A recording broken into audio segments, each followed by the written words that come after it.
Good. Do you know what special Sunday it is today? Picnic. Okay, picnic. Yeah, that too. Anything else? Trilingual service. That's right. We have 3 big things to celebrate. And we do the trilingual service on World Communion Sunday. So that's a Sunday when we celebrate that there are Christians all across the world all celebrating communion on the same day. So I have a special story that I want to share with you today because we're all taking the bread of the Lord's Supper. It's called Everybody Bakes Bread. It was another rainy Sunday.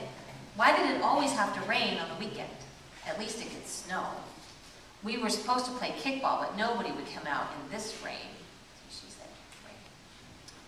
Mom was making my great-grandmother's Italian bread with me and Anthony. He was my little brother, and he was really getting on my nerves.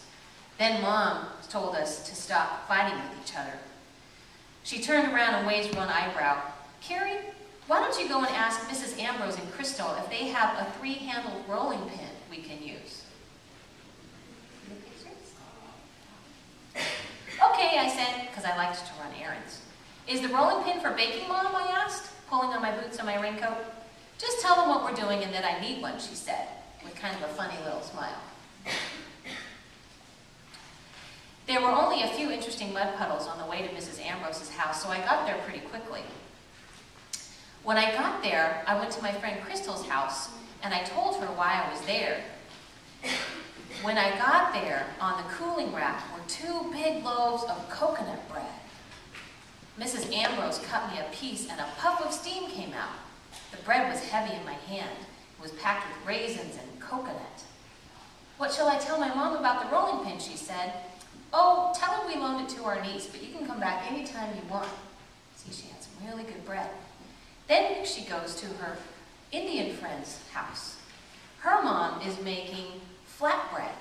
She helps her mom make the flatbread and has some of the Indian flatbread, but she doesn't have a rolling pin either. Then she goes to her friend Mark's house. Mark's mom made cornbread. It was really good and really sweet, but they didn't have a 3-handled rolling pin either. She keeps going, and she goes to her Middle Eastern friend's house, and they have pocket bread. See the pocket bread? And then she has a lot of neighbors. Then she goes to Mrs. Max's house, and her friend is Jewish, and she made challah bread, and it's really pretty because it's braided. But she didn't have a 3-handled rolling pin either. Then her friend winked at her and said, I think your mom's playing a trick on you. I think she said that just to kind of get you out of the house and put you on this adventure. So she goes back, and her mom asks her if she had a good walk, and she said, yes, she did, but she didn't find a 3-handled rolling pin. And her mother says, well, that's okay. She just wanted her to get to know her neighbors. And she was so full from eating all the bread, she didn't even need to eat lunch.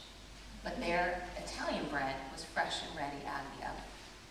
So through this story, we can see that there's all different kinds of breads from all over the world, and people make different kinds of breads, but in a way we all eat bread. And that kind of reminds us that on World Communion Sunday, there are people who, maybe even when they're communion bread, they eat different kinds of bread from all over the world, but we're still all Christians and we share together the same bread and the same juice for World Communion.